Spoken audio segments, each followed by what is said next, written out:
Cash Flow Diary Podcast, episode 426.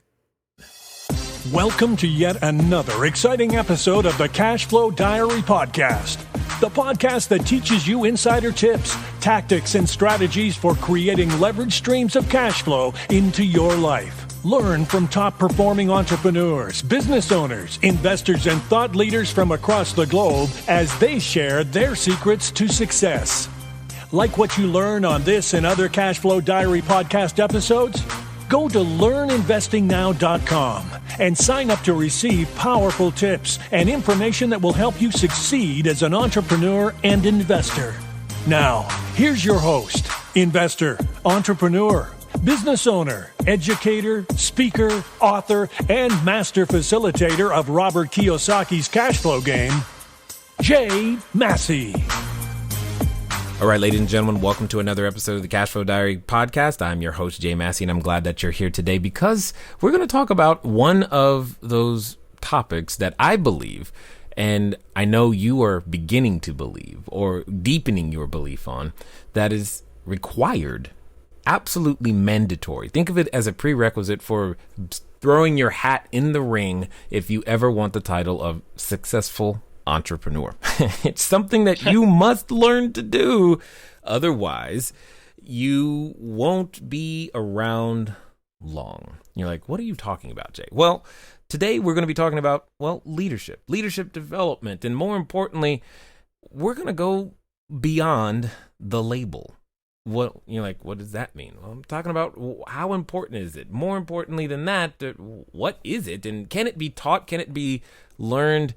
Am I cut out for it? In fact, I think today's guest would say you can learn. I have with me none other than Scott Kriens. He is the chairman and former CEO of Juniper Networks. And in 2010, he and his wife founded 1440 Foundation and now building 1440 Multiversity. You're like, Jay, are you making up words? No, I'm not. I'm telling you, you're going to want to understand how you can participate in an immersive learning destination that is opening so that you and I can learn to become better leaders. Yes, better leaders. Finally, somebody is going to give us a place to go so that we can learn how to grow ourselves and others. So let's take out those pens, those pads, those papers, whatever you're taking notes with, and let's listen to Scott Kriens. Scott, you there? Yes, Jay. Good to be with you. I'm glad that you are taking the time. I can only imagine right now you are busy. We are a little bit hectic at the moment, but it's all good. It's the life we sign up for. So when this being the first time that you are here, what I have to do is I got to ask you the same question that I tend to ask everybody the first time that they're here. You ready? I am. All right. I tend to look at today's entrepreneurs a lot like yesterday's superheroes. You know, Batman, Robin, Wonder Woman, etc. Because I think entrepreneurs and superheroes have a ton of things in common. Occasionally, in fact, an entrepreneur, we can envision ourselves as flying around the world, saving people, using our special skills and abilities, and occasionally we imagine ourselves dressed up with capes and tights. So also, like a superhero, an entrepreneur has a beginning. So if you think about Spider-Man, for example, there was a time where he was just a college kid going to school, trying to get the good grades, and, taking some photos to make sure that he could eat. And then one day he gets bit by a spider and discovers that, oh my, I have a newfound ability that I get to choose to use for good or evil. So my question to you, Scott, is, before the foundation, before Juniper, before even, meeting your wife, before everything that people know you for today, my question is, who is Scott Kriens? Wow. Well, that's a lot to consider, Jay. Good. What I started out being, and hopefully I will always be more than anything else, is just curious and interested in trying to figure out what I don't know. And it actually is something I learned from my dad, which is that you can learn a lot more by listening than you can by talking. because hopefully you at least know what you're talking about already.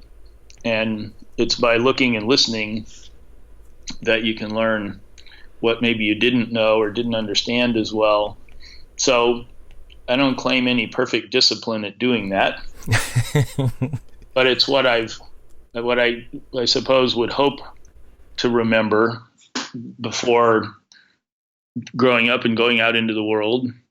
And I'm not actually sure that's changed very much. I think hopefully I'm getting better at it. And I think that learning is, I'll at least say for myself, one of the best ways I can think of to spend time. A lot of different ways to do it. I don't necessarily, in fact, I don't at all mean sitting in a lecture hall with a textbook open. Not that there's anything wrong with that. But for me, hopefully that's something I can continue to make a priority of, because I think it's a pretty good way to pass time. Got it. Yeah, I would obviously agree, and clearly the listeners do, because that's kind of what they do, is to listen and to learn and to understand. So I guess take us on this journey. Like, did you just wake up one day as the CEO of Juniper Networks, or what came first? I think for me, what came first was coming to learn, and I won't make a long story of how, but I think what I came to believe is that you can only do what makes sense to you, and not do it because somebody else is telling you that it makes sense to them. So in this process of learning and listening, it's also important that I think for anybody that doesn't just happen, meaning that you absorb as fact or truth what you hear. And so I think what I learned early on was there's a lot of input out there and there's a lot to be listened to, but then after that, it's up to me to decide whether it makes sense. And ultimately, the person that I have to rely on for that judgment is myself. And it's complicated, because we should certainly benefit from the experiences of others and we should take wise counsel. But oftentimes, if I sit down with someone today that's looking for advice, one of my first pieces of advice is don't take anyone else's advice. Okay. That's listen, process it, synthesize it, make use of it, but don't just take it, because only what you believe is right is right. Got it. Understood. Now, so what was the journey like then? I'm assuming, you school and all these types of things, but what was the journey like to get to the point to where you are today? Because you've done a number of things in your past, which I think the skill sets and the things that you may have learned there play into what you're doing today. So before we talk about that, I would love to understand a little bit more about where you've been, and then we'll start talking about where you're going. Sure. Well, for me, it started, I got out of school a long, long time ago. And in 1980, started in the computer business. In the later 80s, with the divestiture of AT&T and the breakup of the phone company, one piece of wise counsel I got was, if you disassemble one of the largest monopolies in the world and break it into all these pieces, a bunch of money is going to fall on the floor, and somebody has to pick it up. And there's a bunch of change that's going to happen. And so my career shifted from computing to networking pretty early on in the mid 80s. And I had the good fortune to be part of a couple of companies, one for about 10 years that started the technology and the networking business and went from a small handful of us to being a public company and ultimately being sold after about 10 years for it was about $4.5 billion. I wasn't the CEO of that company, but I had a good seat in the room to learn from some really good people what that journey was like over a 10-year period. And then in the mid 90s, I took a break and we had our first child. And when I took that deep breath and looked around for what to do next, I had the good fortune to meet a really brilliant engineer. His name's Pradeep Sindhu, who is the founder of Juniper. And it was Pradeep and about 6 or 8 guys who had the idea to start this company on the possibility that the internet was going to be a big thing. And what we had the opportunity to be in the right place at the right time to do was build a lot of the infrastructure underneath what we all see today. So if you ever wondered when you type in jmassey @ and send it to somebody, how in the world does it get there? And who sorts out right now it's about 7 or 8 billion different addresses in the world and makes sure that Jay's message goes to the person Jay wanted it to go to. That's what we do. Wow. And so you don't see it, but you use it every day. And so does almost everybody, or 3/4 of the people on the planet today. It's just that it's buried in the infrastructure. And what we see instead is Google and Facebook and so forth. But all of that relies on, and we're not the only company, there's 2 or 3 others, but what a very small number of companies do underneath all of this to make it happen. And so in that, in meeting Pradeep, who had some really great ideas about how to do that back in 1996, I had the chance to become the CEO. There was, as I said, it was about 10 of us at the time. It was a couple of years before we had a product, and we did some things well, and we were in the right place at the right time, and the company's grown to today it's about a $5 billion company, and there's about 10,000 people working here. Now, I'm still the chairman of the board. I'm not the CEO anymore. That was 12 years. Got it. Now, so that I'm clear, you said it took you guys a couple of years before you had a product, yes? Yeah, we started in 96 with a small number of us, and it was about 2 years later, and the company had grown to about 200 people and had spent about $35 million by the time our first product came to market. Whoa. Okay. That... There's a number of people who are probably listening because and thinking similar thoughts to myself is how on earth did you get, what was the idea of not having a product for 2 years for some people right now that are contemplating their ideas and their visions? I mean, obviously, if you know it's going to turn into what you guys are today, sure, it's worth the wait. But each day had to be an exercise in leadership, and that you must share a story or two. There's got to be something there. Well, there's a lot of stories. It's the reason it took so long is because the technologies that we use are based on silicon wafer technology and silicon wafer design, which takes a year and a half or 2. And silicon is really just sand. And so you spend a year to a year and a half designing a chip, several of them in our case, and you don't know if they're going to work until you get them back. And so there were several sort of forks in the road, epic days at Juniper where the chip came back and you plugged it in for the first time, and you might have been looking at the new network technology, and you might have just been looking at a little square of sand that didn't work. And if it didn't, you started over. Wow. And so we had several heart-stopping days where many of us huddled over a engineer's bench at 3 o'clock in the morning, wondering, with our life in the hands of this little piece of sand, was it going to come to life and talk to us or not? And unfortunately or fortunately, it's fortunate when you get it right, in which we happened to do a lot of in the days of bringing the company up. And it's fortunate that it's so hard, because it's hard to compete with that. But it's a little scary, and we had more than a few of those scary moments in the midst of making everything happen that happened to bring the company alive. So let's talk about that just for a second, because you, as the leader, we each have to lead our staff, our team, our customers, our investors, our whatever, because they're all looking at you for the answer of, hey, what's going on with my money? When are you going to fix the product? Or how in the team, is this job secure? Everybody's asking those types of questions. Did I make the right decision?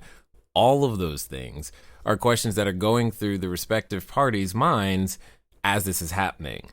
What would you say would be something that a would-be entrepreneur, an entrepreneur right now, needs to be aware of so that when they enter in those phases of extreme uncertainty, that they can be better prepared for them? The most important thing, in my opinion, for a leader to do in any time, actually, it's just that it matters more in times of uncertainty and doubt, is tell the truth about being uncertain and having doubts. Because people know it's true. And if you pretend it isn't, then you've already lost the connection and the trust that you need to make it through uncertain, doubtful times. And so I think there's a false leadership image that it's the captain standing at the helm in the storm saying that this is no problem while the ship is tossed in heavy seas and might make it to port and might not. If you pretend there's no storm out there or that there's nothing that you can't do, that's not credible. Yeah. And if people don't, then they either think, that only leaves a person listening to that to conclude one of two things. Either he doesn't understand what's going on here, or he doesn't think I understand what's going on here. And he's trying to tell me something that he thinks I will believe, even though it isn't true. And if you start there in a relationship, I don't care what kind of relationship it is, chances of that being a healthy, flourishing, trusted relationship are near zero. And in uncertain, doubtful times, without strong relationships, you don't have a chance. Yeah, I got it.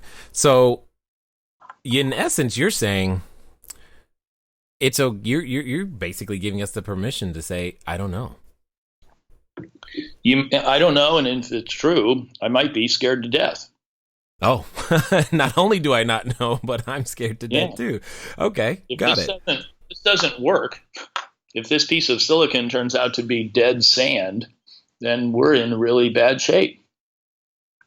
And it's not because, the reason it's so important to say that is because everybody knows it's true. Nobody knows that better than the people building the silicon in the case of the Juniper story. But it doesn't mean that you therefore just walk away in despair, obviously, because there's a mix in all of this, which I believe, which is, let's stare straight at the situation with no filters that we're in, and then let's figure out what we're going to do. Yeah. But you can't skip over that first step, in my experience. Right. No, agreed. And I appreciate that, because there can be the thought process that we're supposed to already know the answer, or we're supposed to, how can I inspire confidence in people if I'm not confident? And having the freedom to say, look, I don't know this time, but we're going to go find out, or I'm scared just like you, because, my future's riding on this too. That can be a comforting place to be. So take us from, Juniper, obviously it's something you still, part of in a different way, but now you're focused on 1440 and the 1440 Multiversity, because here's what I know about entrepreneurs. We don't go to create something, especially something like what you're doing, unless we see that there's a really big need. So I'm really interested to understand what need you see that makes such a foundation and Multiversity required. All right, everybody. Thanks for listening, and I'm glad that you are enjoying what you are hearing thus far. But here's one of the things that's really important.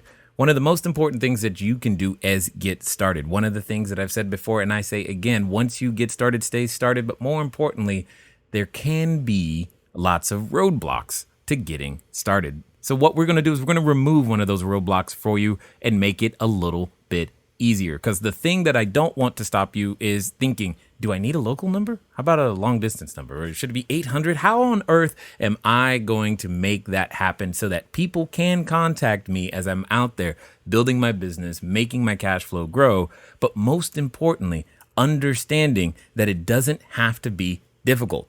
Many of you may know, but if you don't, there's a company out there by the name of Grasshopper. And what I want you to do is I want you to go over to trygrasshopper.com/cashflow diary. Grasshopper is the entrepreneur's phone system. It works like a traditional phone system, but requires no hardware to purchase, no software to install. It's just a number that flat works. So if you are out there building that distributed workforce across many different locations, it's a way for you to still go out there and make your number be unified, simple, easy to use, something we've been using for quite some time. So again, go over to trygrasshopper.com/cashflow diary. Now, let's get back to the rest of the story. I came to the belief about the answer to your question. The answer to your question is, I think stronger relationships is what's needed. I came to that belief through the conversation we were just having by learning a lot and having a lot of help from people in understanding that what the definition of leadership is really relationship steward. That if you manage and build deep, strong relationships, and that doesn't mean go to ball games and have dinner, and I mean, it doesn't exclude those things, but it's not just about being a good guy or spending time. It's about really connected, trusted relationships. That's a prerequisite for leadership. The sort of growth from there to at least what we now believe and what is the basis of 1440 and the Multiversity is that's actually the most critical tonic for leading a healthy, rich life. And it's not just a leadership concept. It's obviously true in personal life, whether it's in a marriage or a family relationship or in a relationship with ourselves. And it's true it's one of the most valuable components in the relationship between a doctor and a patient or between a teacher and a student. And yet there's very little training or teaching on how to be good at relationships. And relationship actually should be considered a verb. It's not a thing. It's an action. And yet there's an incredible number of great teachers in various disciplines and domains around the attributes of being capable of and intentional about being a strong relationship practitioner. And so that really is the basis of the foundation and the basis of the Multiversity is let's formalize and let's really hold a space where people can come and learn how to be in deeper, more connected relationships. That might be in your workplace with your team. It might be in your home with your wife or with your children. It might be with yourself and being healthier and more nutritious and more emotionally connected. And it might be in the professional settings of a classroom or a doctor's office or elsewhere. And those are all the different disciplines that we try and offer the invitation to be better at being in these strong relationships in these different theaters, because we think it's actually one of the most important things to be good at in life. So, okay. I'm definitely agreeing with you. I'm just amazed at your, I will call it courage. So let me ask the question differently in the sense that you could make the case that, hey, you've made your contribution with, prior things that you've done. I guess the question becomes, why was it necessary for you? Why did you feel that you were the one to bring this to the market? And more importantly, why take the risk? Well, when in 2010, when we formed the foundation, my wife Joanie and I were looking. We had the good fortune in our lives of having some resource to give back, and we're trying to figure out what to do. And to make that long story short, that belief I shared about the power of relationships and the impact that it's had in our own lives is what really compelled us. The best things that have happened to us in our lives have happened when there were strong relationships, and the worst things that have happened to us in our lives have happened in the absence of that.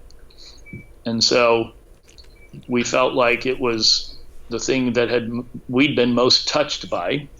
And then as we thought more about it, we thought, it feels like actually the thing that probably most people have been most touched by. And so we went out with some really good advice we got from someone who said, before you do anything in whatever your philanthropic interest is, go find out what's already been done. And don't presume that you just arrive and have some sudden insight that people in your interested area haven't already figured out. So we started out making a lot of grants. And what we found were that there's a whole universe of incredible teachers in all kinds of different domains and dimensions that we call the relationship area, or you could call it wellness or well-being, and we all aspire to be well. Right. But and the thing that we discovered, and it's really what created the enthusiasm and the excitement, is that there's a tangible, measurable path towards well-being. And it's about developing these skills, and they are skills and things you can learn and things you can practice. And, being well and being connected to your life and to what surrounds you is not just a, abstract romantic thing to watch happen to other people in movies. It's an achievable condition. It's a life choice that you can, like anything else, and there's great teachers. That's really, to answer your question, I guess that's what inspired us, was the great power of the content and the teachers that are out there in the world. And our vision was, how can we amplify and accelerate the impact of the teachings that already exist? And then that led to the foundation of the Multiversity. Got it. So for those that are listening, because we've done this, we've used this word a couple of times. We've used 1440, we've used Multiversity. You call it the 1440 Multiversity, totally something that a lot of people may not be familiar with. What would you call it if you were asked today? Well, a couple things to know. The reason we named it 1440 is because that's the number of minutes in a day. And that was Joanie's choice for the name. And what it really means, the first step in this notion of being well is being present. Just being in this minute right now with you, Jay, having this conversation is my practice of being present. And most of our time, unfortunately, gets spent either fretting about the past or worrying about the future. Yeah. And so being mindful or being in the present moment is not so easy, but it's a really important thing. And it's actually the only really great use of one's time anyway, because we can't be in the past or the future. So that's where 1440 as the name itself comes from. Multiversity is really first of all, what it is, it's a destination. It's in a redwood forest, and it's in the Santa Cruz Mountains in Silicon Valley. And there's 75 acres of ancient redwoods. And we've taken the property there and built this learning destination, this place to come and just, in some cases, just relax and enjoy yourself, but then take something home from it. Because while you're there, participate in a class. And we call it a multiversity because it's meant to meet people in the area of interest that they have, meet people where they are. What relationships would you like to have be stronger and better in your life? Is it work related? Is it personal? Is it health? Is it wellness? It can be severe for some people. If you're struggling with anxiety or stress or depression, maybe just taking chemical pharmaceuticals isn't the answer. There's a lot of research to support that. There's a lot of MDs and PhDs that are teaching at Multiversity. So the Multiversity is just a place to come and explore the aspects of your life that you would like to work on and to improve, and to realize that there's tangible content and curriculum and teachers and community and people that if they're interested in that same class, then it's a couples workshop or a parent-child workshop or a leadership development course. You're gonna find a lot of other people that are interested in the same things. Yeah, and it's a great way to learn. Okay, so I'm gonna play devil's advocate for a moment here and just ask. I mean, there's a lot of this talk about education and teachers, and they're available online. Why did it need to be a physical place in your opinion? It's a great question, Jay, and we have a very strong belief about that, and it's one of the reasons we talk about immersion or immersion learning. It's because in order to really, and it doesn't replace online learning or online access to information, it's really a complement, because many of these teachers, most of them have online material, and we'll be broadcasting things from Multiversity for people to consume that can't be there and so forth. So these are all complementary. But if growth and change in one's life is really important, there's some dedication to it that's necessary. It's very difficult to do that just checking in online or picking it up on your phone, and an hour later everything that you're trying to change is surrounding you again. It's pretty hard to chip away at that. And so the notion of immersion learning is really to come and spend. It doesn't have to, it could be a weekend. A lot of our programs are offered from Friday afternoon to Sunday lunch, or it could be a week, or it could be a month. But you can come for just a couple of days, set down the smartphone, and let someone else watch the dog and the kids, and just spend a couple of days immersed in really pausing and getting off the treadmill that we're all on out in the busy world every day, and stopping to take an assessment and to look at what we want to do the same and what we want to do differently. And we think that it's actually critical, if you really want to grow and change and improve and modify somehow how you're living your life, you've got to put some time into doing that. And if it can be uninterrupted, the power of that is exponential. 48 hours spent on our grounds in the redwoods and in classes and with the teachers is worth 480 hours, 1 hour at a time, hit and miss, over lunch or after dinner or in between getting the kids put to bed. So it's just much more powerful. Got it. Okay. And I had a feeling you were going to say something similar to that. Now, not to put you on the spot, but I'm kind of curious, what would you say are some of the, either your favorite or the most well-received programs that you guys offer? Well, we haven't opened yet. Okay. So we open in about a month, but there's some great teachers that are coming. Rob Bell, who's somebody that people might know, is going to be teaching. Elizabeth Gilbert, who wrote Eat, Pray, Love. Cheryl Strayed, who wrote Wild, are teaching a course together called Brave Magic. We have neuroscientists, we have PhDs that teach things about leadership and about how well we understand the brain and how important it is to relax and be receptive. And Sharon Salzberg is coming. She is going to be teaching a meditation course on our opening weekend. there's a whole cross section of people from all different walks. Sean Korn is coming, who's a very well known yoga teacher. There's a whole lot of folks that are coming in all different disciplines that have been very successful and popular teachers for lots of years, and that are now just coming to be at the Multiversity with us. So while we haven't hosted those courses yet until we open, we've been incredibly well supported by a whole lot of teachers that have been impacting people's lives for decades that are coming to teach in the Redwoods with us. Totally makes sense. And as I was going through the site, I noticed that not all of the courses are directed towards adults. No, there are some programs that are,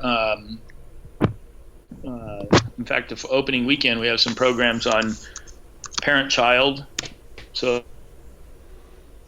it's a mother-daughter courses, and with volumes and the challenges your new way. So it is primarily teenagers and then adults. We also have a family week that brings in, as it says, families and kids. We have a service week I can talk about, but there's a lot of different aspects to the offerings that we're really excited about. Well, and that's kind of what I wanted to give people an understanding that you had a wide breadth, and I was like, wow, this is a large undertaking that I think you're tapping into here. So when it comes down to it, let me ask this question: where do you see this going? You've got a lot of runway in front of you. You got a lot of support. What is it that you hope it ultimately becomes? I have a probably unexpected answer to your question, because what I hope it becomes is obsolete. Interesting. And by that, I mean that these teachings about relationship and about being better connected to ourselves, being more self-aware, being more able to self-regulate, to make conscious choices, to be in better relationships, it ought to be taught in school. In fact, in the world we're in, there's a lot of people that refer to relationships as the fourth R. So with reading, writing, and arithmetic, if we learned how to be in relationship, we could take the first three and do a lot more with them. Because in order to go out into particularly to the work world, perhaps the audience that we have today, being able to build trust and being able to be in reliable, resilient, rich relationships, whether you're an accountant or an engineer or a salesperson or anyone else, that's going, in my opinion, that's going to have more impact on bringing the rest of yourself and your craft to the marketplace and to the workplace to be successful than the numbers and the letters and the names and the words that you learn in science and math and English. And yet it's not taught. So if in being an accountant or a doctor, if you could learn the skills of how to listen deeply, how to empathize with someone else, how to speak authentically and courageously, you'd be a better accountant and a better doctor. And so I hope 1440 becomes irrelevant and Multiversity just becomes another destination for every student in school on their way to getting their education, because it's the most important education you can get. Nice. I like it. So for those that have listened this far and, are resonating with the message, what's going to be the best way for them to find out more about what you guys got going on, and how can they connect with you guys? The simplest way to do so is just go to 1440.org. It's 1440.org. And there's plenty there on the campus and the whole facility. It's a pretty incredible location we've had the opportunity to develop. It's as I said, it's an ancient redwood forest. There's 1,000-year-old redwood trees there. And to that, we've added the dining facilities. We have farm-to-table offerings, and cafes, and we have healing arts buildings where you can get massage and body treatments. There's a teaching kitchen. There's 4 miles of trails through the redwood forest and a creek that runs through all of it. So the facility itself you can learn a little bit more about, but also go to the faculty. And you can learn, they're in 3 categories: the professional development teachers, the personal growth teachers, and then health and wellness is the 3rd area. And just look for something that's of interest. And all of it is at 1440.org. Awesome. So as we wind down here, I've got a final question for you, and I'm wondering if you're going to give me another unexpected answer. Let's pretend for a moment that someone listening is standing in what I would call, in front of what I would call the proverbial superhero outfit store. You know, they think they're going to take this entrepreneur thing and they're going to go crush it, or they're already there and they're just trying to do it bigger, better, badder in some way, shape, or form. However, during that process, what's happening is that there's that voice that accompanies us anytime we're trying to do more, be more, become more. And for some people, they're actually related to that voice. So they've heard it often. So my question to you is as follows. If you knew beyond a shadow of a doubt that they were actually going to follow through, they were actually going to do what you suggest, and they're going to do so in the next 24 to 48 hours, what would you suggest that they do? So I'm not sure I understand. What would they do? Yes. What would they do? What would be that step that they would need to take? What's going to either get them beyond that voice? Because that voice is loud. Anytime we're trying to grow our business, make it better, even start a business, looking for the understanding of what they should do in order to make that next step possible for themselves. Well, I would say, I guess I would say the most important thing I can add, and I don't want to sound presumptuous as if I were to understand anybody's situation without knowing more than just what we've set up as the theoretical case here.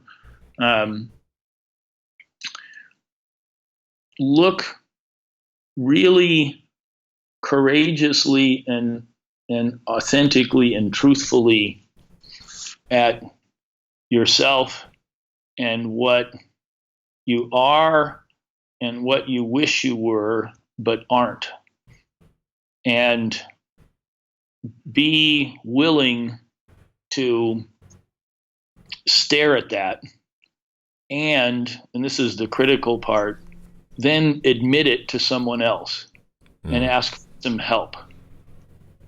Wow.